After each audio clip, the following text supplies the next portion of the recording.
Hello सांगମାନେ କେମିତି ଅଛନ୍ତି? ଆଶା କରୁଛି ଭଲରେ ଥିବା। ନବୀନ ପଟ୍ଟନାୟକ 16 ଅକ୍ଟୋବର 1946ରେ କଟକଠାରେ ଜନ୍ମଗ୍ରହଣ କରିଥିଲେ। ସ୍ୱର୍ଗତ ବିଜୁ ପଟ୍ଟନାୟକଙ୍କ ପୁଅ।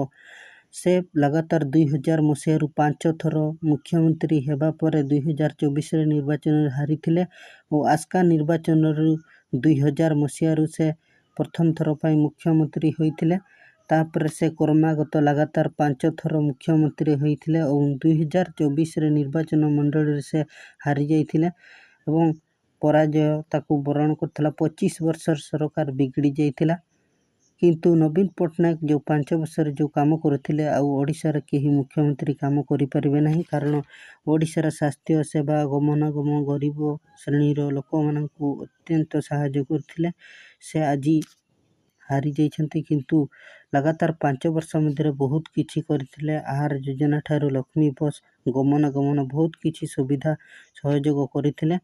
ଆଉ ଓଡ଼ିଶାର ସେ ଜଣେ ଅଧିକ ଶାସନ କରୁଥିବା, 5 ବର୍ଷ ଶାସନ କରୁଥିବା ଭାରତର ସବୁଠୁ ହାଏଷ୍ଟ ପ୍ରଧାନମନ୍ତ୍ରୀ ଭାବରେ ସେ ନାମିତ ଅଛନ୍ତି।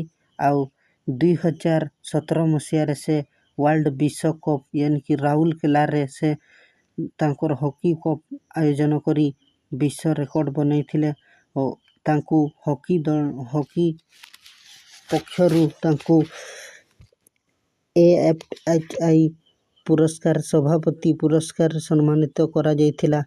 ନବୀନ ପଟ୍ଟନାୟକଙ୍କ ବିଷୟରେ ଯାହା କହିଲେ ବି ଆଉ ସରିବ ନାହିଁ। ନବୀନ ପଟ୍ଟନାୟକ ହେଉଛନ୍ତି ଓଡ଼ିଶାର ଇତିହାସ, ଆଉ ସେ ଇତିହାସକୁ ଦୋହରାଇ ହେବ ନାହିଁ, କାରଣ ନବୀନ ପଟ୍ଟନାୟକଙ୍କ ଭଳି ମହାପୁରୁଷ ଓଡ଼ିଶାରେ ଆଉ କେବେ ଜନ୍ମ ହୋଇ ନପାରନ୍ତି।